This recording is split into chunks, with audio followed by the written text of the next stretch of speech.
Olá, amigos gerentes de projeto, amigos que acompanham as nossas videoaulas. Essa é a segunda videoaula que vamos falar sobre plano de gerenciamento do tempo.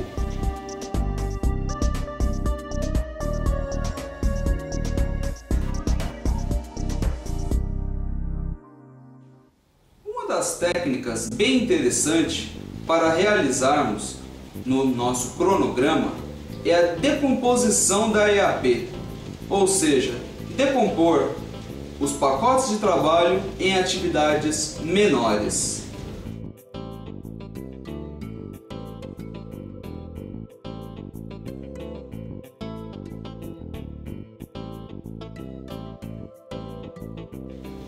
Para cuidarmos do sequenciamento das atividades, ou seja, uma vez as atividades relacionadas, devemos dizer qual a sequência para realizarmos essa atividade. Temos alguns métodos para fazer isso. Um deles chama-se método de diagrama de precedências. Outro chama-se método de diagrama de setas, o MDS. E o outro é o método GERT. Vamos conhecer um pouco mais sobre cada método? O método de diagrama de precedências é um dos métodos mais utilizados hoje em dia para realizar um diagrama contendo o sequenciamento das atividades de seu cronograma. Ele não é o único, nem o principal, nem o mais importante. Somente é utilizado com mais frequência porque ele coincide com a maioria das necessidades dos gerentes de projeto em seus controles. Mas os outros diagramas também têm as suas prioridades, necessidades e importância. Repare que no diagrama de precedências, a atividade fica dentro de uma caixa. Por exemplo, a atividade A e a atividade B. A atividade A e B está ligada por uma seta. Essa seta significa a dependência entre uma atividade e outra.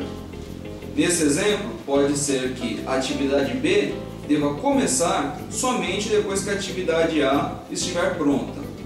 Há algumas relações entre as atividades que pode ser percebida no diagrama de precedências. A seta, ela significa qual é o caminho por onde vai ser seguido as atividades, mas nem sempre é um término para início, ou seja, deve-se acabar a atividade A para iniciar a atividade B. Pode-se ter 4 tipos de atividades sucessoras aí. Há término para início, como falamos. Deve-se terminar a atividade A para iniciar a atividade B. Pode ser início para início. A atividade B deve iniciar quando a atividade A for iniciada também. Pode ser término para término, ou seja, a atividade A só deve terminar quando a atividade B terminar também. Uma depende do término da outra. Ou início para término. Uma atividade deve começar antes que a sua sucessora possa terminar. Isso é raramente utilizado, mas é uma das possibilidades que o diagrama nos dispõe. É importante que você conheça todas as possibilidades e como montar os diagramas de precedência para depois construir o seu cronograma. O método diagrama de setas, ele é exibido de uma forma diferente. Veja só, aparece alguns círculos nesse tipo de diagrama. E a atividade, ao contrário do diagrama de precedência, não está determinada dentro do círculo, e sim na seta. A atividade é a própria seta.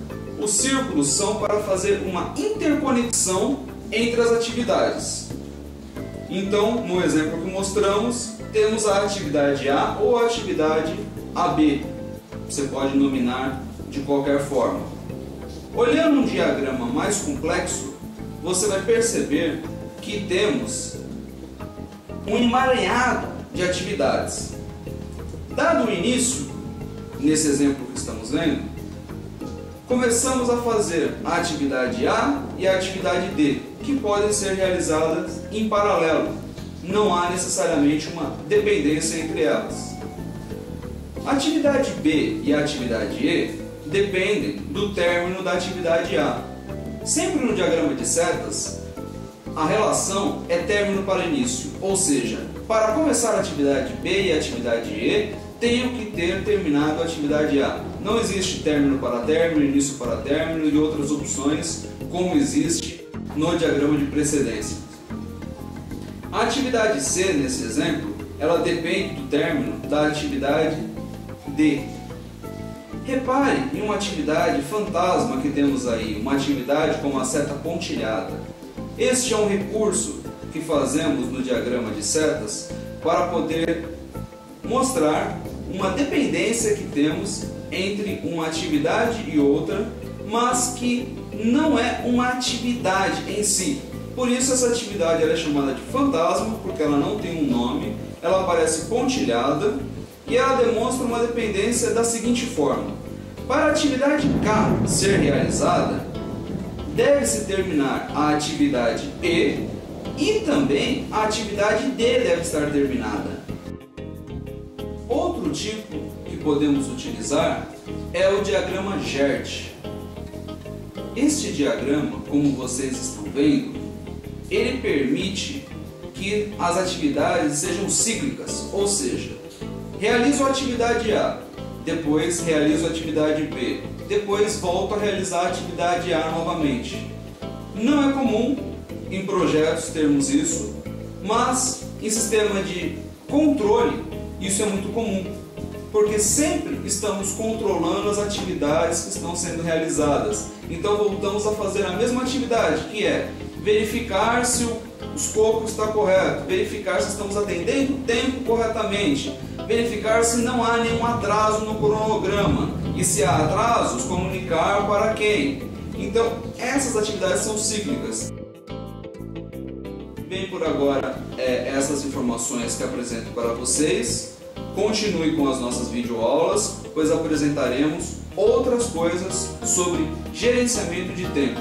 Siga nossas videoaulas e acompanhe e aprenda muito sobre gerenciamento de projeto. Entre no nosso site em www.unisoftinformatica.com.br. Assista nossos outros vídeos, assine o nosso canal.